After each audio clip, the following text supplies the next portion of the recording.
a rumor starts going around that the Japanese mafia, the Yakuzas, are involved with Pride FC. They are using the organization to launder money by gambling on fights and fixing them. Once the cable companies learn that, they cut all ties with the organization. Pride FC practically goes bankrupt within the span of a year. And guess who buys them? The UFC jumps on the opportunity, acquiring all their fighters and entire library of content in the process. The UFC starts airing free fights the same nights that their competitors have pay-per-views. So if you're the average mixed martial arts fan on a Saturday night, would you rather pay to watch a second-tier organization or just watch some of the best UFC and Pride fights for free on TV?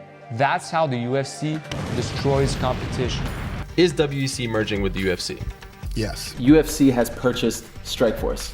Is that true? That is true. When they buy them out, they get even more content to add to their library, which they can air for free and drive more competition out of business. It's exponential. We've got a library of 20,000 hours of original content. Why did you go out and purchase Strikeforce? We need more fights. We need more fights, more fights. In 2011, one of Dana's biggest goals comes to fruition. We ended up doing a huge deal with Fox. Because this is a really, really big day. This is what I always wanted. What we have is a lot of content.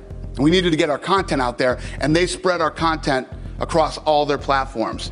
Fox is the #1 network in the country. And all those people out there that thought I was a lunatic 10 years ago when I said that this was going to be the biggest sport in the world. Some still do. Some still do. I know. Call it a coincidence, but a few months after the Fox deal, ESPN comes after the UFC. You ever hear of John Skipper? No. John Skipper ran ESPN. Hates UFC. Hates it. Hates it. Let's talk about Fox Sports. Okay, so these guys have just launched. We're happy. We like competition. It's fun.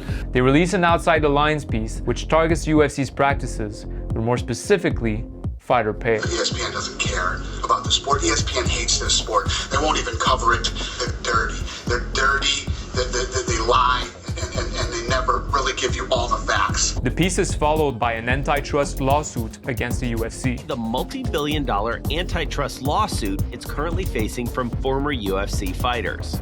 We filed this case in December of 2014 on behalf of a group of mixed martial arts fighters who fought for the UFC. The government came after us and called us a monopoly. I do believe they have a monopoly.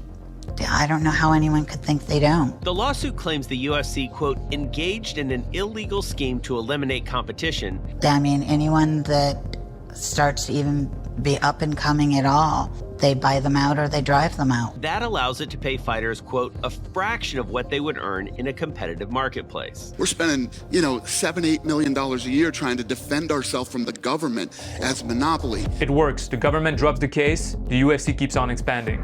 There was a time when Marshall Zalaznik was one of the most powerful people in the UFC. What is your job? To find opportunities in the international market outside of the US and Canada. Fighters are key when it comes to expansion in international markets. They open up the door to the countries. George St. Pierre opens up Canada. Michael Bisping opens up the UK. We've added about 20 states in the last 3 years. We're everywhere but New York and getting close. And they've cleaned up their act enormously. We've done fights in Australia, all throughout Europe. In Scandinavia, Italy. We're doing Poland this year. To do the first event in the Middle East is very, very thrilling. 2 years ago, we did 1 fight in Brazil. Last year, we did 3. We'll do 7 this year and 9 next year. We're very bullish on what India can be. We just put on an event over in Macau. It was the most successful event in the history of Macau. We break the arena records with ticket sales. It's usually us and the Rolling Stones. Abu Dhabi now is a partner. These guys are 10% partners too. Ireland. Those fans feel like you're neglecting them. What's going on there? What's up, to the UFC, man? Yeah, thank you very much. Conor McGregor opens up Europe. He's followed by Ronda Rousey, who starts a female division. Weili Zhang, our Chinese world champion, when she became a champion, she ignited China. And finally, after 8 years of negotiations, Mark Ratner gets MMA legalized in the state of New York. And when I heard the final vote tally, that was the emotional moment for me. Congratulations on passing the bill. It was a long time coming. I think this really completes the journey for MMA. An 8-year gestation period? Was that what that was? That was exactly right. And so this is the baby, and now we'll have the big coming out party November 12th. The big moment for me was at the Garden when Conor is fighting Eddie, and the excitement, the crowd, the energy. That was the special night. The Fertittas were ready to get out, and they sat me down and said, we're gonna sell this thing. And I didn't believe it was gonna happen at all. You know, these are my best friends. We'd done it together, and I went up into a hotel room and didn't come out for a few days. Wow. Didn't sleep, didn't eat, and Lorenzo had to come get me out of there. Lorenzo looked at me and he says, dude, I'm done. Be happy for me. And then I got it. And sold it for? $4.025 billion. The transaction was the largest in sports history. This is the man who buys the UFC, Ari Emanuel. The king of Hollywood. Doing deals like this is what he does. Here's the catch. To be able to buy the UFC, Ari Emanuel borrows $1.8 billion. When his company merges with UFC Holdings, UFC takes on $2.3 billion of debt. The interest amounts to $98 million per year. Our Fox deal is up, and we're probably not going to end up doing another deal with Fox. John Skipper's never, ever going to take the UFC. So we're in a real tough place. Here's a shocker. New details revealed about the resignation of the former president of ESPN. John Skipper's cocaine dealer is going to rat him out.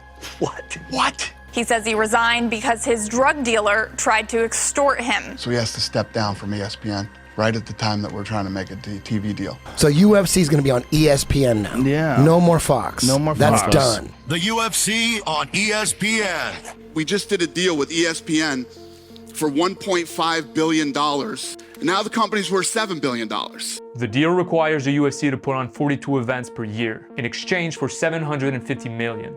But then 2020 happens. Was the toughest thing I've ever had to navigate in the history of this company. And if you look at where we came from, that's actually saying something. Endeavor's revenue plunges by 80%. Companies start laying off big percentage of the workforce. You did not lay people off.